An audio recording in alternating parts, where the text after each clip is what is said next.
Note करके वो रखो। उपेंद्र जी, आपकी यात्रा जो है, हमारी यात्रा जो पहले से चल रही है, बिहार के अलग अलग जिलों में पहले हम जा चुके हैं, उसी क्रम में मुजफ्फरपुर की यात्रा है। आज मुजफ्फरपुर, कल शिवहर, 2 जिलों की यात्रा है। तो इस यात्रा को बाकी जगह की यात्रा से अलग करके देखने की जरूरत नहीं है, उसी तरह की यात्रा है। लेकिन जहाँ तक आप किसी पोस्टर की चर्चा कर रहे हैं, उस पोस्टर पर हमने ऐतराज जता दिया।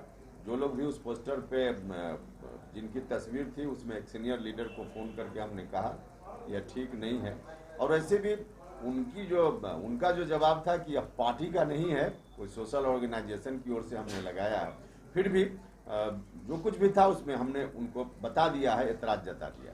एकजुटता के साथ एक है, कोई गुट नहीं है। यहाँ नीतीश कुमार जी के नेतृत्व में पूरी एकजुटता के साथ जेडीयू है और आगे भी एकजुटता के साथ काम करता रहेगा। कांग्रेस बोली इस मामला में दूध की धुली हुई नहीं है।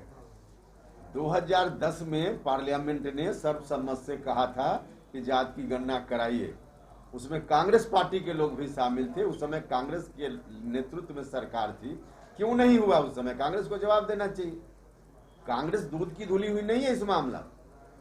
तो कांग्रेस के लोग कुछ कहें, इसका कोई अर्थ नहीं। हाँ, आज की तारीख में कांग्रेस भी सपोर्ट कर रही है कि जातीय गणना हो, तो धन्यवाद के पात्र हैं कांग्रेस के लोग। इस विषय पर अगर देर से ही उनके अंदर अगर बदलाव आया है तो स्वागत योग्य कदम है। लेकिन अब कोई राजनीति की बात इसमें करने लगेंगे तो फिर बात वहां तक जाएगी। सुधार करते हुए भारत सरकार को निर्णय लेना चाहिए जातीय जनगणना के लिए। प्रधानमंत्री कहते हैं कि अति पिछड़ा से हैं, लेकिन अति पिछड़ी की इसमें अभी जो डिमांड है उसमें कोई अति पिछड़ा समाज की जातियों की गणना का मामला नहीं है।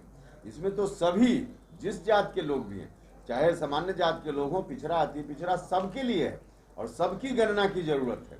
तो उसमें कोई सिर्फ ओबीसी या अति पिछड़ा समाज की ही गणना होगी ऐसा नहीं। भाजपा के कुछ नेता ये कह रहे हैं हिंदू एक हुआ है, मुसलमान एक हुआ है का कोई सवाल ही नहीं।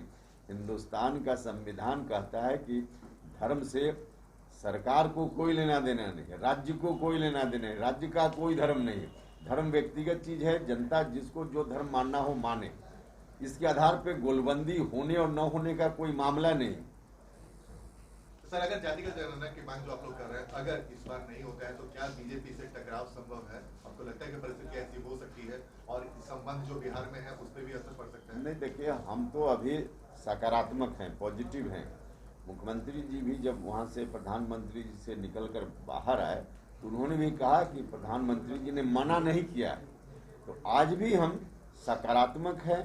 हम उम्मीद रख रहे हैं कि सरकार से डिसीजन होगा जातीय गणना के पक्ष में और जातीय गणना होगी। अभी हम निगेटिव क्यों मान लें कि सरकार निर्णय नहीं लेगी? भारतीय जनता पार्टी के अंदर ही जो कॉन्फ्लिक्ट है, अब भारतीय जनता पार्टी को चाहिए कि उस कॉन्फ्लिक्ट को दूर करें, क्योंकि उसमें बड़ा हिस्सा है जो इस राय का है कि जातीय गणना होनी चाहिए।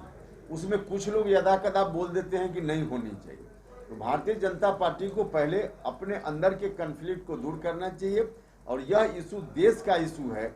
इसलिए इस इशू को एड्रेस करने के लिए भारत सरकार को फैसला लेना ही चाहिए कि इसी बार की जनगणना के साथ जात की गणना हो जाए। और अगर ऐसा नहीं होता है तो? नहीं, ऐसा हम तो अभी मान रहे हैं कि प्रधानमंत्री जी सकारात्मक निर्णय लेंगे। लेकिन मंत्री